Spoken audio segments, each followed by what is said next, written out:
Today I'm counting down the birds that visited my Florida feeder this past January, from the familiar faces to the completely unexpected guests. It was a busy month, with 17 different species stopping by. I'm going to count down from the regulars to the most surprising. I'll also share some tips on how you can attract these winter visitors to your own backyard feeder. Kicking things off with our regulars, the Carolina Wren is always around, singing loudly right at dawn. They're not picky about feeders, but tend to like dried mealworms on the platform feeder and peanuts from the peanut feeder. For a special snack, you can also provide live mealworms.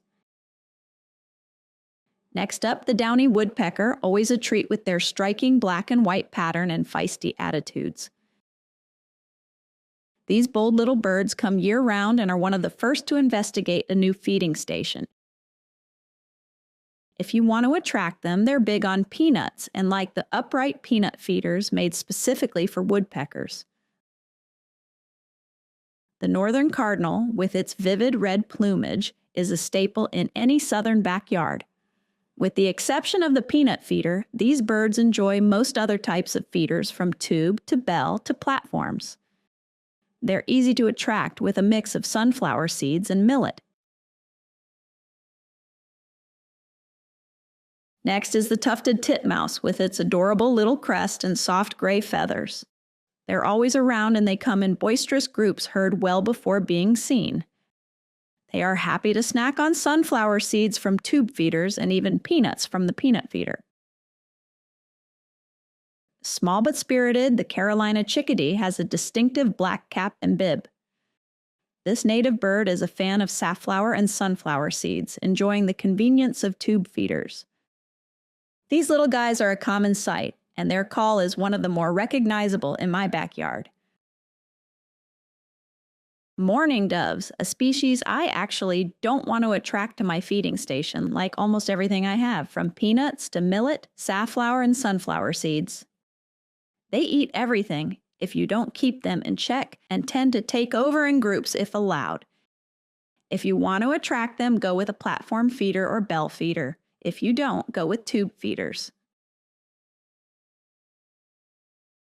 The red-bellied woodpecker, with its checkered markings and bright red cap, loves peanuts and usually zips straight into the peanut feeder. They are natives and come year-round.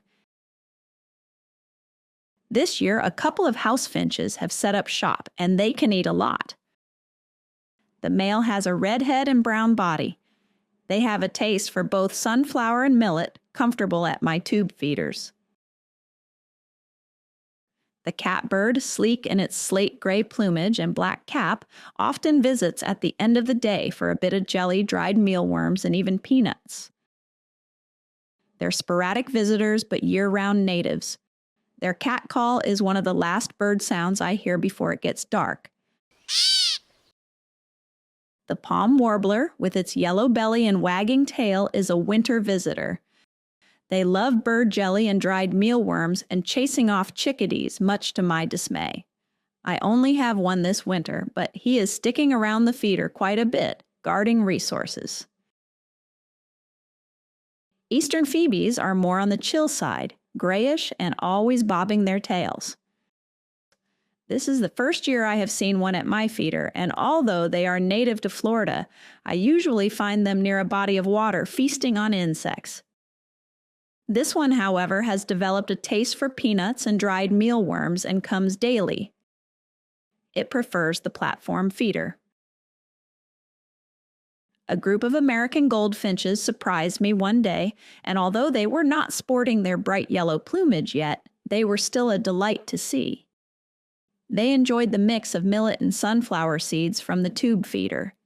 They were just passing through, and I only saw them that one day. This eye-catching warbler surprised me this winter when he showed up at my feeder. The yellow-throated warbler, with their monochromatic bodies and striking bright throat, enjoys peanuts and has learned to navigate the peanut feeder. This migratory visitor has become a staple at the feeding station. So I had no idea who this crazy little bird was, flitting around like a maniac. So I Google it, and lo and behold, the wing bars and eye ring gave it away. This ruby-crowned kinglet, tiny and always on the move, loves bird jelly and peanuts, and is a rare treat in the winter.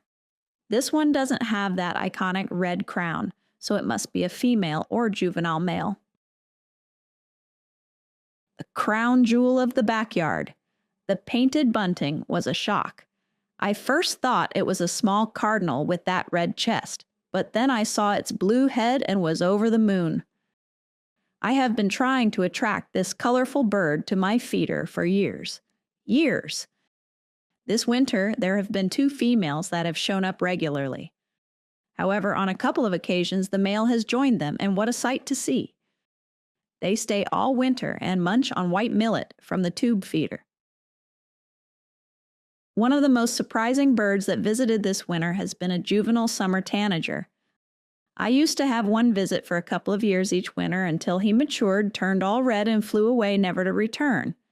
However, surprisingly, this year another juvenile showed up. Juveniles start off all yellow, then gradually turn red in their second year. You can see some of the red coming through on this one in his first winter. I am very familiar with their call, and they will let you know well in advance when they are about to visit, so get your cameras ready. They are migratory birds and love peanuts. Although this one had some difficulty with the peanut feeder, he managed to get the job done. The most surprising visitor of all this winter was the Baltimore Oriole, with his dramatic orange and black feathers. Seeing this bird at my peanut feeder was an absolute thrill. I have never had one visit in the many years of having a feeder and never expected to, since I didn't have any fruit out. But one day I noticed this brilliantly colored orange and black bird at my peanut feeder. I knew immediately what it was. I raced out to get an Oriole-specific feeder and set up some bird jelly and an orange slice. Luckily, he stuck around. He ignored the orange completely and likes the jelly, but he loves the peanuts the most. It's been quite a busy month. From the regulars to the colorful surprises, each visit has made winter a lot more interesting. If you're wanting to attract a variety of birds this winter, remember to choose the right types of food with the right feeders. I don't know about you, but I have been through my fair share of feeders, and I can recommend only a few. If you liked any of the feeders shown in the video, I have included links in the video description to the ones I stand behind. By using these links, you help support the channel. Thank you, and happy birding!